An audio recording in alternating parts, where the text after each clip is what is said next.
Hi everybody, I'm saying hello from, there's my car, Schoolhouse Gap Road. I was driving along 209 and on my list of things to do today was talk to the parish about the new policy the vestry has set in place related to mask wearing.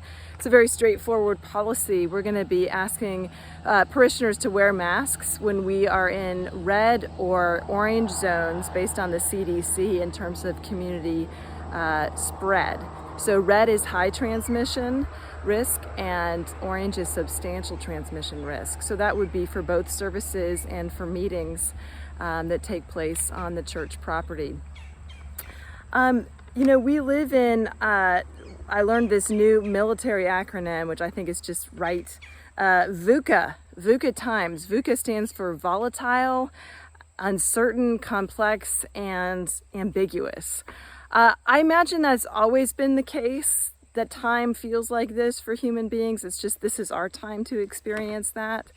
And I want you to know it was with great discernment that the vestry came to this decision. It's not one that we came to lightly. I know for myself, whenever we make a change like this, I experience some grief because I know and love people who will make a variety of decisions related to the stance we're taking. But I wanted you to know that we made it with guiding principles in mind. And the guiding principles that I have, that I've been talking about related to our worship life together, one of them is options, the importance of having options. And I dug a little bit deeper of why is that so important to me? Well, it's important to me because the purpose of church is to be able to worship together. And so anything that keeps us apart, keeps us from worshiping together, for me, defeats the purpose of church. And so I believe that wearing masks at this time will allow us to get through this pandemic more quickly and allow us to worship together freely more quickly. We do have the gift of online and live streaming, which is bearing fruit in so many ways. So that is an option for those who choose not to or simply cannot wear masks and worship at this time. A couple other guiding principles you've heard me talk about. The Anglican tradition's value of personal conscience remains a guiding principle for us, as does one of our communication guidelines, taking 100% responsibility for our own learning.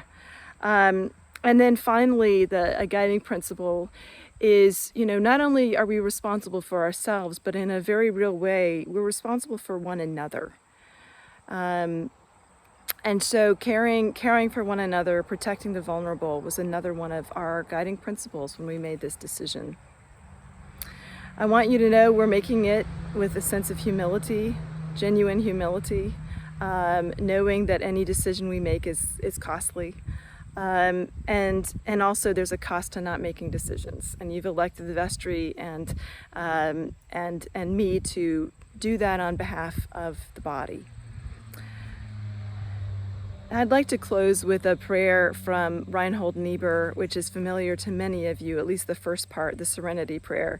And maybe the last part's less familiar, but it is just as moving and appropriate. God, grant me the serenity to accept the things I cannot change, courage to change the things I can, and the wisdom to know the difference. Living one day at a time, enjoying one moment at a time, accepting hardships as a pathway to peace. Taking, as he did, this sinful world as it is, not as I would have it. Trusting that God will make all things right if I surrender to God's will.